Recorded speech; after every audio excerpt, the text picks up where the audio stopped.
বন্ধুরা, এখন তোমাদের জন্য প্রথম শ্রেণীর আমার বইয়ের দ্বিতীয় পর্বের ভিডিও নিয়ে হাজির হয়ে গেছি। এবারে পড়াশোনা হবে আরও নতুনত্ব, আরও মজাদার, কারণ এবারে আমরা পড়ব অ্যানিমেশনের মাধ্যমে। তাহলে চলো আমি আজকের ভিডিওটা শুরু করি। 128 নম্বর পৃষ্ঠায় যে ছবিটা রয়েছে সেই ছবিটাকে রং করতে দেওয়া হয়েছে। সেটা হলো একটা সুন্দর ফুলের ছবি রয়েছে এবং ফুলের বান্ডিল আর কি, তাতে কিছু পাতাও রয়েছে।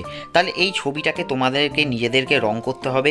যদি তোমরা রং না করতে পারো নিজেরা, তাহলে এই বিষয়ের ওপর আমার একটা বড় ভিডিও রয়েছে, তার লিঙ্কটা আমি ডেসক্রিপশন বক্সে দিয়ে দেবো। সেখান থেকে তোমরা কিন্তু অবশ্যই দেখে নিও এবং রং করে নিও। এবারে এর পরবর্তী পৃষ্ঠায় আমরা চলে এসেছি। এখন আমরা পেয়ে গেছি অঙ্ক।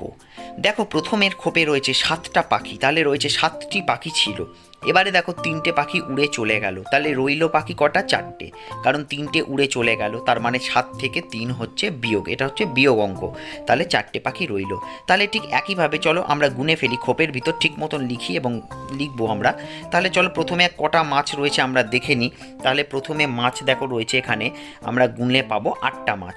সেখান থেকে কাকে মুখে করে কিন্তু একটা মাছ কিন্তু নিয়ে নিল, তাহলে একটা মাছ কিন্তু কাকে নিল। তাহলে রইল বাকি কটা? 8টা থেকে একটা বাদ দিলে থাকলো 7টা মাছ। এর পরের অঙ্কে আমরা চলে আসি। এখানে দেখো ডালে কটা পাখি রয়েছে, সেটা রয়েছে 10টা পাখি রয়েছে এবং সেটা দিয়েও দেওয়া রয়েছে। এবারে কটা পাখি উড়ে গেল, তাহলে আমরা গুনে দেখতে পাচ্ছি এখানে কিন্তু 5টা পাখি উড়ে গেল। তাহলে 5টা পাখি যদি উড়ে চলে যায়, তাহলে ডালে কটা রইল? তাহলে 10 থেকে 5 যদি আমরা বিয়োগ করি, তাহলে আমরা উত্তর পাবো 5টি। তাহলে ডালে 5টি পাখি রইল। আবার একইভাবে নিচের অঙ্কে চলে আসি আমরা। দেখো আম গাছে কটা আম রয়েছে? 4টে আম ছিল, সেখান থেকে 2টো আম দেখো মাটিতে পড়ে গেল। তাহলে গাছে কটা আম রইল? 4টে আম থেকে 2টো আম যদি গাছ থেকে পড়ে যায়, তাহলে গাছে কিন্তু রইল 2টো আম।